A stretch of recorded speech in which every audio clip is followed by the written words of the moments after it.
Good deal. Good deal. So we'll go ahead and get started. Welcome to Coffee Connect, everyone. I'm Rodney. I'm the host. Welcome to our new folks. Welcome to some of the folks that haven't been with us for a while, like Sarah. Always good to see you. Her and I had a chance to connect this week and stuff, but it is always great to see everybody.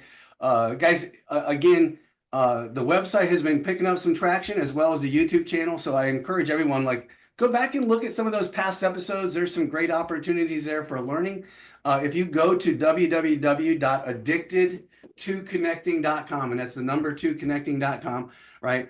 Scroll all the way down to the bottom. You can see the most recent playbacks as well. You can connect to the YouTube channel and look back over the last couple of years of episodes. You might find something very valuable in there for you. If you enjoy the conversation, and Brian, I'll get you added. I don't know why I haven't gotten you added, but if you enjoy the conversations, you're not on the weekly invites, and you want to see the upcoming topics and invites, please email me at ccinfo@addicted2connecting.com. I'll get you added to the list, right? I'll put your email into the email list so you get the weekly invites and stuff. So curious, as we go into talking about today's topic, right? Hopefully you guys were able to do some of the back work, the back leg work, right, from the last couple weeks, right? We did a values exercise a couple weeks ago. If you haven't done that, no, don't sweat, don't leave the room, okay? I will make sure that we get that shared with you again today, so that you can maybe go back and get that done, right? There was some strength finders and disc assessments that were sent out, and I would ask everybody, if you've got yours available, I think that's a good thing to have handy today so you kind of understand yourself. And I think Dave, found this quote, and truly it does belong in today's conversation, right? The purpose of life is to discover your gift. The work of life is to develop it. And the meaning of life is to give your gift away. Well, guys, last week we really delve into the values and understanding our why and developing what that gift might be. And today we're going to learn why it is so important, right, that we can learn how to give that gift away. And so if you start looking at the world, right, everyone's heard of the butterfly, you've probably heard the story of the butterfly effect and things like that. It's the ripple effect, whatever you want to call it, right? I mean, when you drop a stone in the water, do waves only go out?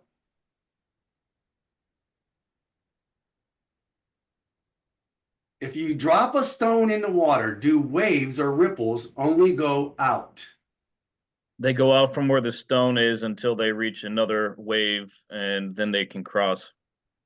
Yeah, they go out until they hit something else, meaning a force has acted upon them, whether it be the shoreline or maybe another wave. And then guess what happens to them? They either get absorbed because they're not enough, or they get sent back to you. Yep. Right? Sometimes those waves can get pushed right back into you. And think about how what this is talking about when we're in the world. How many of you guys have gotten cut off in traffic before? Right? Come on now, we all have, right? How many of you guys have gotten angry because you got cut off in traffic? Yeah, but usually when people get cut off in traffic, they don't raise 5 fingers. Yeah, right. They don't raise 5 fingers and yeah, good job, man. Right? About 20%. Right. So, but whether it's a good thing or a bad thing, a good event or a bad event, a good circumstance or a bad circumstances, right? Things often that we send out can often get sent back to us, right? And we need to understand that. And this is what we're talking about, how a giver's attitude can spark opportunity for us in our journeys, whether it be in transition, whether it be in our businesses, right? Or just in our every day-to-day lives, right? Raising our families and trying to get through to the end of this, right? And so somebody was talking about, somebody came across, oh my gosh, I didn't even bring my marker. I thought I had my pen here. Give me a second. I got it. Somebody was talking about, think of what if everything was an inward mindset, right? This is you, right? Now, this is going to be horrible because I'm writing on my mouse pad, right? But this is you. And maybe you got that driver that you got mad at today, right? And you sent out some energy, right, to that person or that individual, or the folks that are around you, right? And maybe it wasn't such good energy. And then maybe you got your boss over here, right? That also you're not exactly excited with, right? Because they're adding additional work to you. They're always asking you to stay late or whatever. And there's some resentment or frustration with that that's taking place. And maybe you got your kids over here, right? That are maybe doing the right things, or maybe they're not doing the right things, right? But regardless of that, you have some sort of emotion and feeling that goes out to them. And as much as we like to think sometimes that everything that we're projecting is only being projected, I think sometimes we have to understand that that same emotion, right, can get brought right back to us, maybe even tenfold, right? And that's a horrible arrow, that last one. But and so think about this. What if everything was some sort of inward mindset, meaning that everything that you sent out came right back to you? Now we're talking about the differences between inward and outward and trying to figure out how do we transition from one to the other. And I think it's important, obviously, that we explore these things. Oh man, hold on, let me erase it. I had no idea that was going to happen. I thought it was just going to stay on that slide, right? But sometimes we don't have any idea of what these contrasting things look like. So before we go to our first breakout room, we're going to kind of go through this, right? Inward mindsets, right? Someone who focuses on my objectives, me, what is it, what's in it for me, right? And most of the time they're asking themselves, right? What is it about me? What can I do for me? And they're not concerned about how does this impact others, but how it impacts me, as opposed to the contrast of outward mindset, right? And we're going to share this whole thing. I know these slides are a little bit hazy and stuff, but this is actually in one of the things we're going to share in the chat and stuff, guys. And so the outward mindset, focus on our objective, right? Our team objective. What are we trying to do, right? As Coffee Connect, what are we trying to do as business owners? What are we trying to do, right? I think the outward mindset is going to be more focused on what is the organizational goals, right? And so continuing on, we look at results from the inward mindset, right? The fact that sometimes you have people that think inwardly, they're so focused on themselves that it actually sabotages, right, the organization's goals and the organization's results and what we could do as a team, right? And I know a lot of people are from Cleveland, right? And listen, I think we've seen this time and time again. I'm not saying that he's not a great ball player, right? LeBron James is a great basketball player. He's a genius in business, right? I truly think. But there are times I think that he plays with a more inward mindset than he does an outward mindset. And it shows. Now let's contrast to today's Cavaliers, right?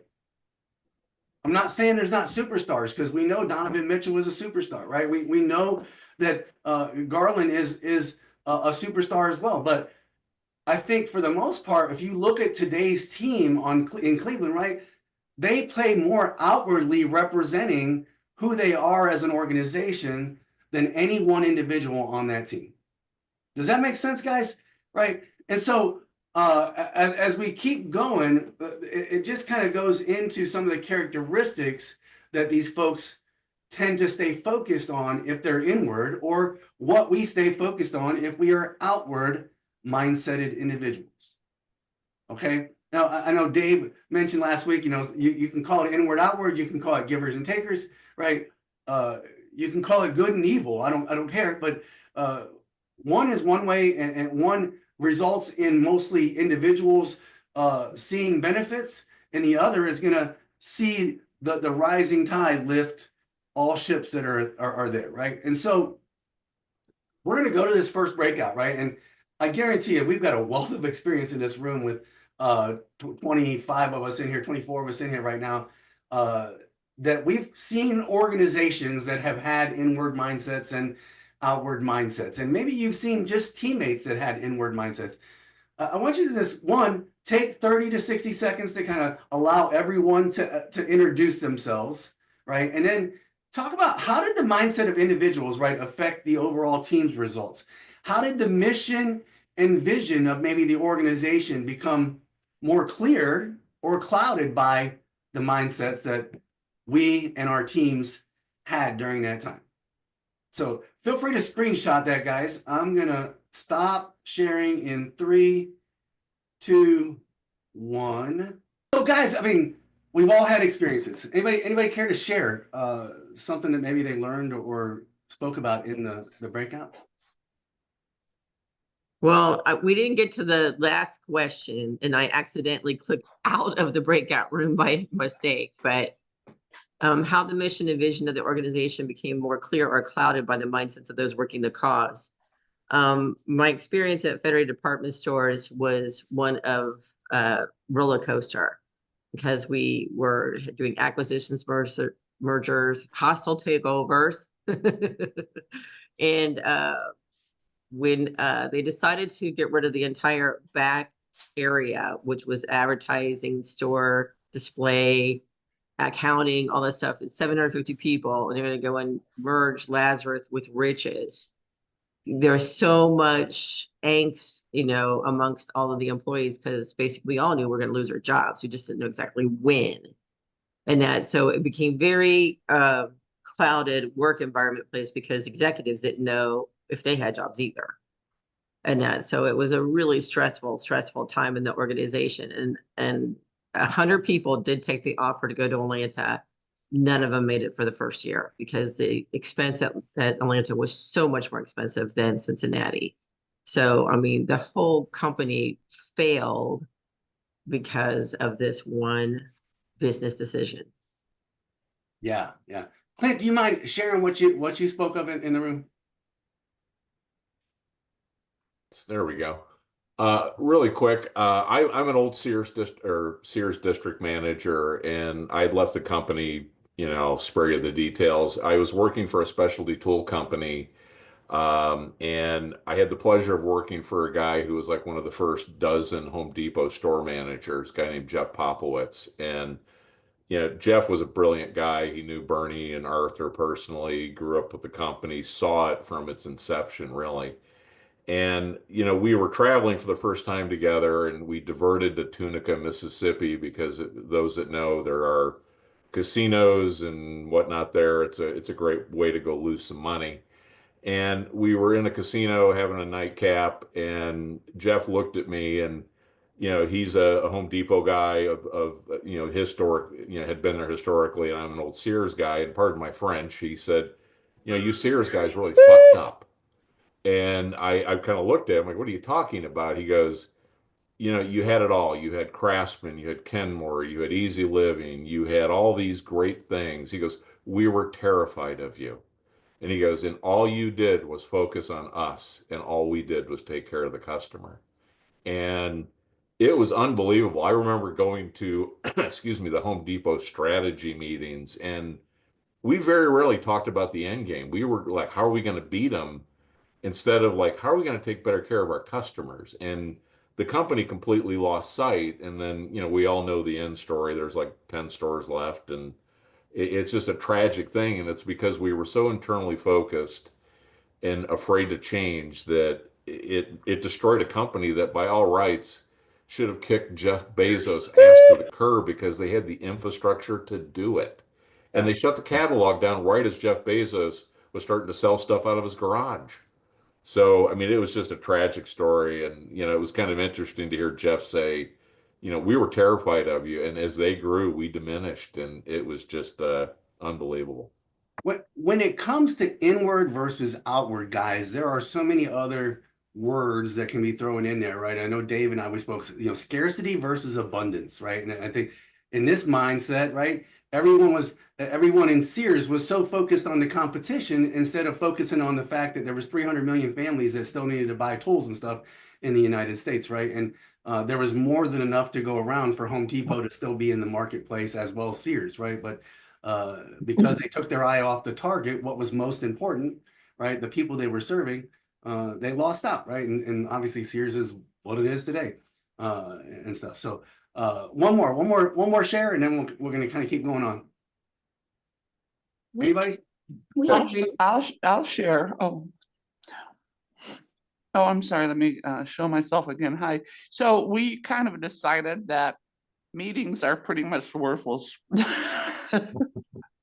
We had more experience of negative meetings and one person taking the floor for the entire meeting time, or what was probably needed to be discussed never was. So we just thought they just weren't worth anybody's time. Yeah, I think that's a whole leadership communication piece, right? If a leader comes in and they take over the meeting or whatever, and it automatically takes on whatever the mindset is of the leader, and that doesn't necessarily say, "Hey, Aaron, I really value you," or "Mary, I really value you," or anything. It just it's me, right? Natalie, what were you gonna say? I was going to say we had a really awesome conversation. Joe was telling us about the training mindset at the company he was with, and this idea that if you train people, you were just giving resources away when they left the company. And the alternative, if you don't train people, then you've got to work with people who are not trained. And I think that is that classic, if you invest in your people, you attract good talent, and that rising tides lifts all boats. It doesn't mean people are going to leave you with talent you've just, or the training you've just given them. Yes. Each one teach one. I said that last week. I say that a lot, guys. In the Navy, I think back to guys, if I would not have trained my reliefs, right? If I would not have trained the next level of leaders beyond us and stuff, where would we be as a fighting force today? And where we would have been when I would have got there, right? If I wasn't trained by those that went before me and stuff. I think we have to give those gifts and give that knowledge and stuff away, so that we can continue to build upon it, right? And hope that they see what we've done and go, oh, I can make that just a little bit better. And I can make that just a little bit better. Zeph, go ahead. I'm gonna start sharing, but can I add a little bit, just 30 seconds to that, what you just said, Rodney, but also to what Natalie just said. Oh, am I going? So I was thinking about this in a bigger perspective, right? When we do the training, our team members or the team, it's just not about working at the workplace, but they're going to go out in the world and do better things with it. Doesn't matter if it applies at that company or not.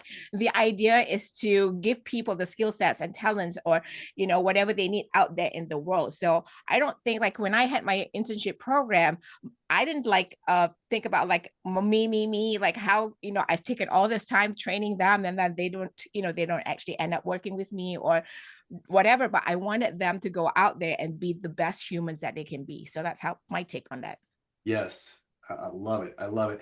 Guys, we started talking about this, right? And Dave and I had these conversations, and we said, hey, how many people come here with that intention that their focus is how much can I give to those at Coffee Connect, as far besides how much I can take away, full well knowing that if they create a big enough ripple, right, that wave's going to come back tenfold on what they've accomplished. And we're hoping that through conversations today, right, that however many people are already expanding the goodness that we do here, right, that we can compound whatever we're doing here and watch the organization grow over the next couple months, couple years, right?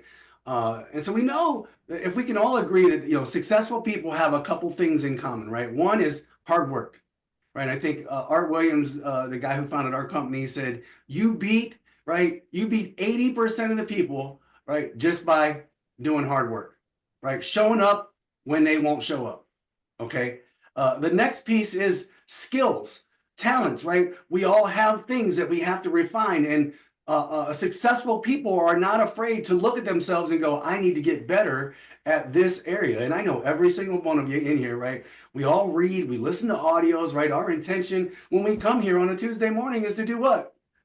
Learn, right? And grow the skills and talents that we have and stuff. And so this is not a shortfall for anybody here. And then the third thing is I think successful people have the ability to see opportunity. Clint said it in the room. We said when we go to breakfast on Thursdays and we're talking about some random topic, and then all of a sudden it's like a Kevin Bacon moment, right? Where we're like, oh, I know so-and-so that knows so-and-so that knows so-and-so. And all of a sudden these connections start to take place, so you can introduce people, right? Last week I met with Jessica Plaka for the first time, right? And we were having a conversation about, hey, by the way, we're going to talk about mindset this week.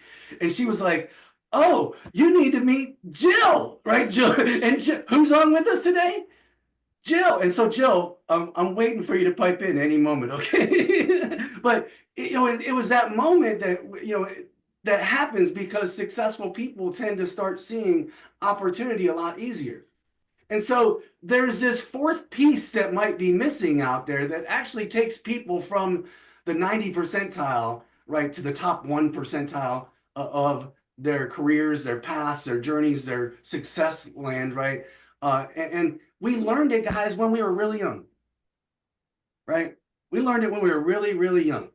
Right. How many of you guys can relate to this picture here that when you were young, at some point, you probably had a friend or a cousin or whatever that was close to the same age, and that when you seen each other, it was just natural to do what? Give each other a hug, right? Reciprocate the affection and the love that you would have seen or felt and stuff. And that reciprocation is natural, right? And we learn it very early, and it needs to continue on in our life. Unfortunately, we get jaded because of things called life, right? And sometimes we start being infected, right, by the environments that are around us, right? And so, as a rule, we all have one of 3 reciprocity models, and we can actually have all 3 of these and use them as we see fit in different situations. One is the taker. Right? Takers are self-protective. They come first. They aim to, tilt reciprocity in their favor. Have we all seen people like this? Right? I think we have, right? Without a doubt. And they are always out to receive more than they will ever give. Right? There is the matchers, guys. Those that want to the balanced approach to everything, and they think that there's always going to be harmony, and they can try and play the conductor to create that balance and stuff sometimes. But I will be honest with you, matchers are probably often the biggest losers that are out there because we're stuck on the fence. Right? I was listening to Jim Rohn. How many of you guys know who Jim Rohn is? Right? Listening to Jim Rohn yesterday, he goes, "They're on the fence. Just get off," right? He's like, it doesn't matter what side you get off on, just get off on it, right? Because you're stuck on this, I don't know which way I want to fall, right? And then the last one we've been talking about, right? The givers. I would say the top 10% of our world that we live in, right, are true givers. They come into the day, they come into a moment, they come into every opportunity just wondering, what can I do for you? What can I do to make this world a better place? What can I do to create more success for the other person or the other individual? And there is very little concern about what's going to come back to them, right? There's very little concern about that. And so we're going to go into another breakout room. And I want you to talk about what are the questions that we need to ask to transform ourselves, our teams, right, from an inward thinking organization to an outward one, right? From takers to givers. Let's just avoid the matchers, right? From takers to givers. What actions can we take to foster a better environment of giving, and how can leaders affect the mindsets of their organizations? And so I'm going to stop sharing right there. We're going to shuffle. Awesome, guys. Man, great. We had a great conversation. I was a little intimidated. I was in there with the 3 powerhouse ladies and stuff, but anybody, I mean, so what can we do? What actions can we take? What questions should we be asking to transfer not only ourselves, but our teams, right? From an inward to an outward mindset. Not everybody at once.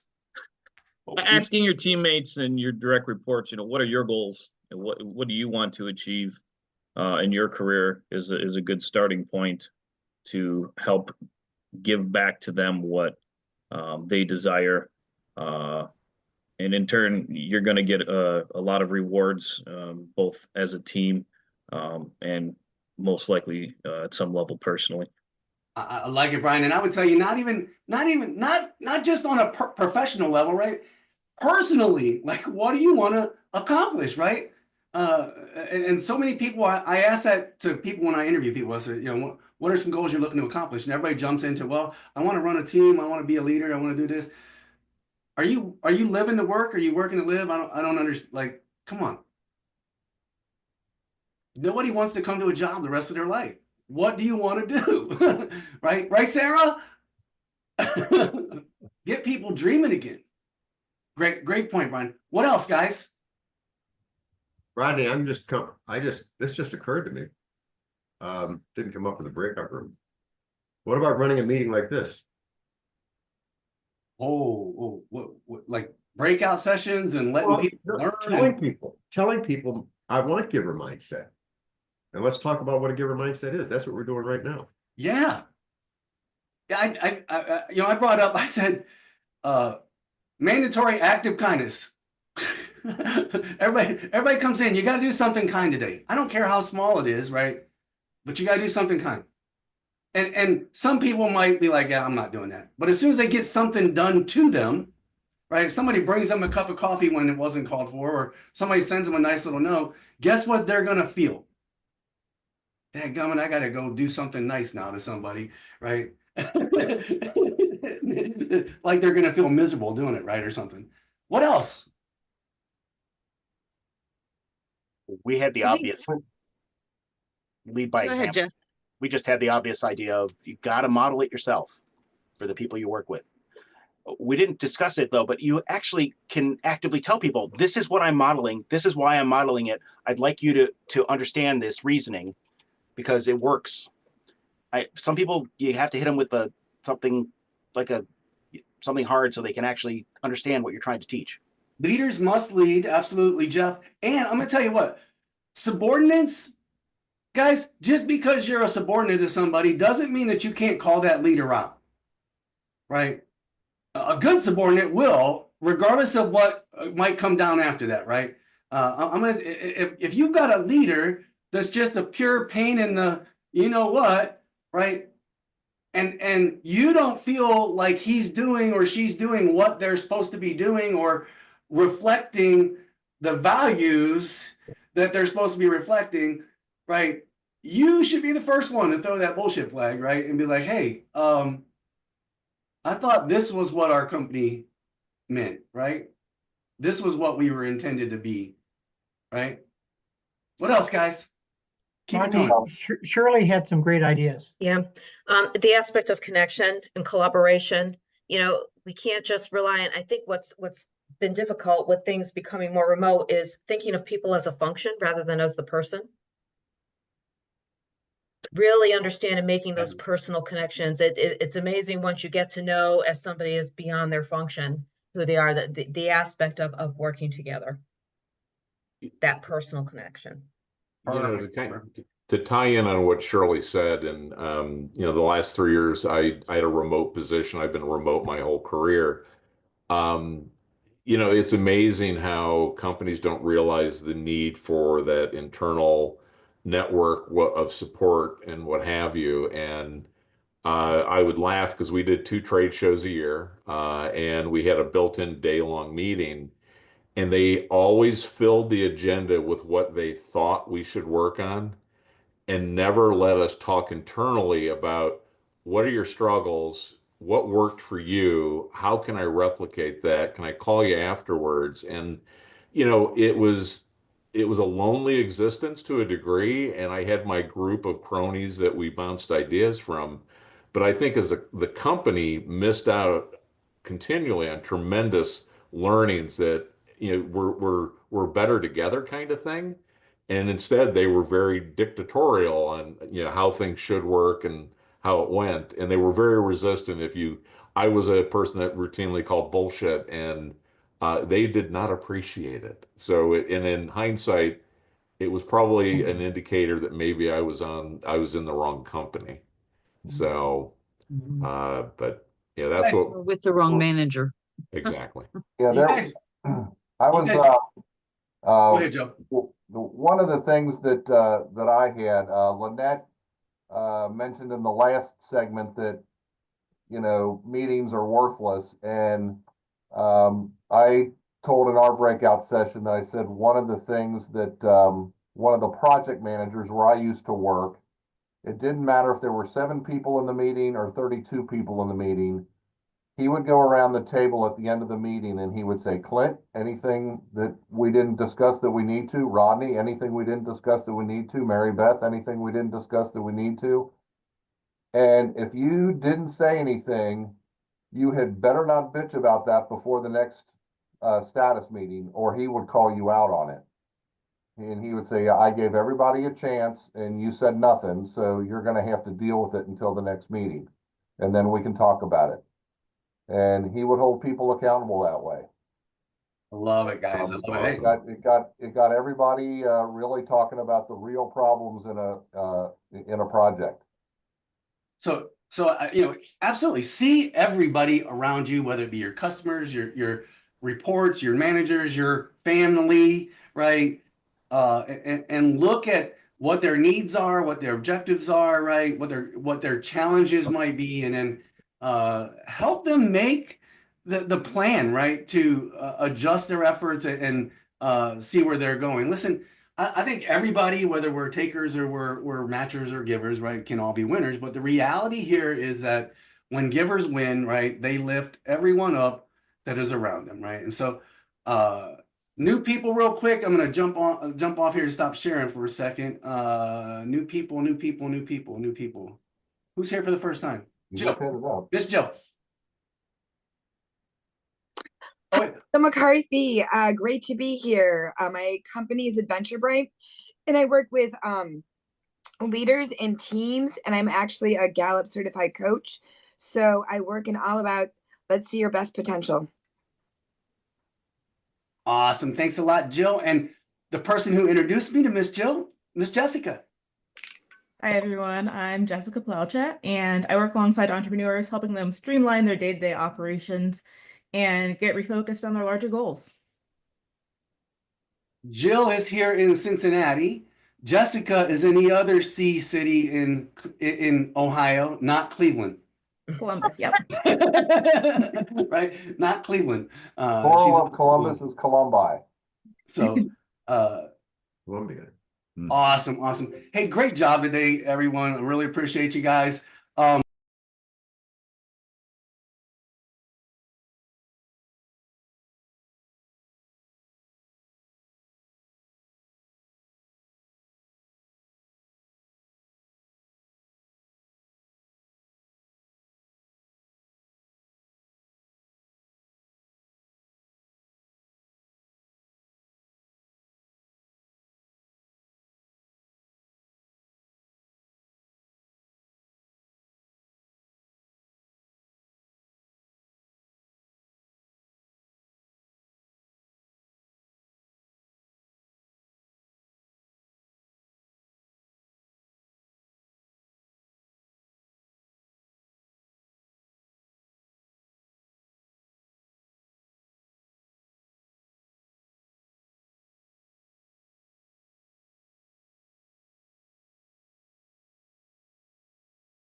Literally burying the